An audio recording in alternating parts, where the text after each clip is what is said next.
And my belief is that this is the time, the stars are aligned, and we need to come together in bipartisan fashion, and education is an area where that can happen, and actually take the core intelligent principles of Race to the Top and make them the bedrocks of the new ESEA.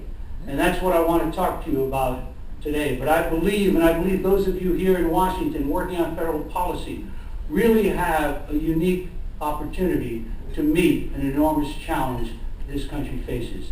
Let me take a second to say something about the challenge. The one thing that I've always felt, we haven't been effective in communicating the dimensions of this challenge that we face in K-12 education in America. You know, we talk about the racial and ethnic achievement gaps. We're 55 years after Brown versus Board of Education, and we know in America today the quality of education you get often depends on zip code, family income, the color of your skin. 55 years after Brown versus Ford, when we promised every kid an equal educational opportunity. Those racial and ethnic achievement gaps, which have been largely flat since a nation at risk, and in a nation at risk we said if a foreign power had imposed our then K-12 system on us, if a foreign power had imposed it, we would have viewed it as an act of war. And yet here we are 25 years after that, 27 years, and we're still massive ethnic and racial achievement gaps in America. Those gaps being intensified by global achievement gaps. You know the numbers, and the numbers are troubling. In the last PISA tests, America was 25th in math out of the OECD countries and 21st in science. We didn't get a score in English, but we know that our score from the preceding one was bad.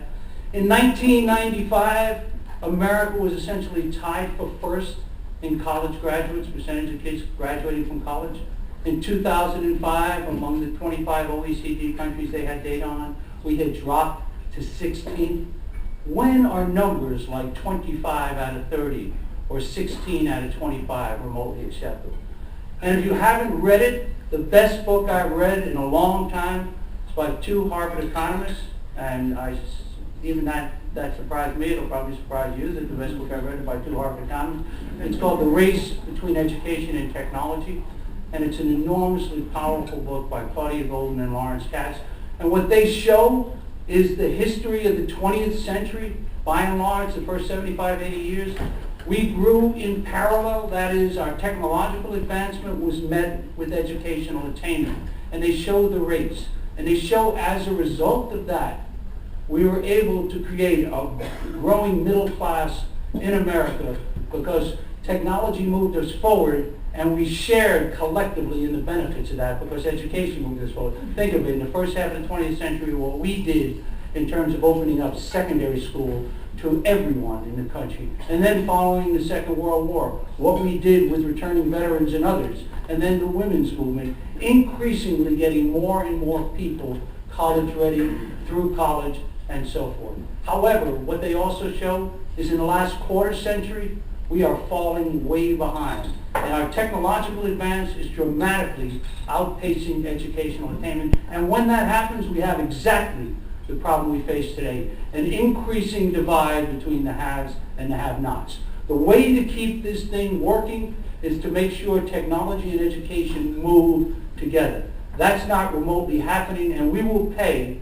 an enormous, enormous price, particularly in this global economy. If you haven't seen it, take a look at 2 Million Minutes, which compares high school students in the US, India, and China.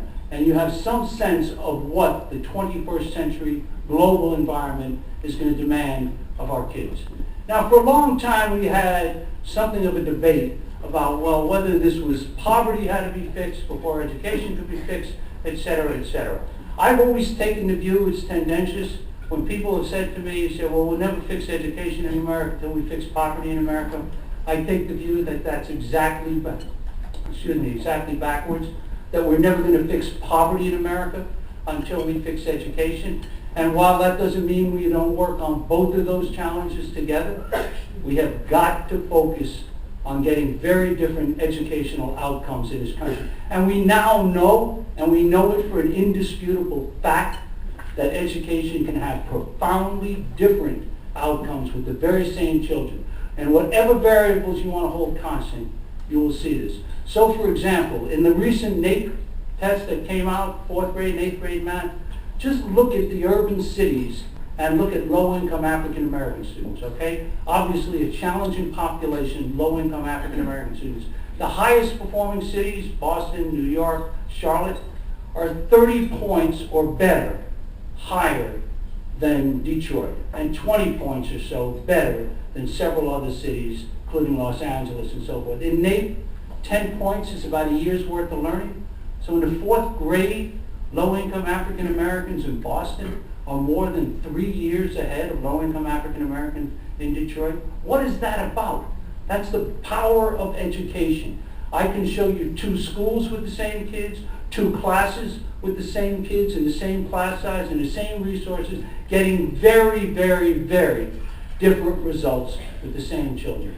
So while we should never underestimate the impact of family and income on a child's growth and development, we must make sure that we never underestimate the possibility of education to transform lives in this country. We know we can do a lot more. The question is, do we have the political will, the guts, the willingness to commit the resources intelligently to get this job done?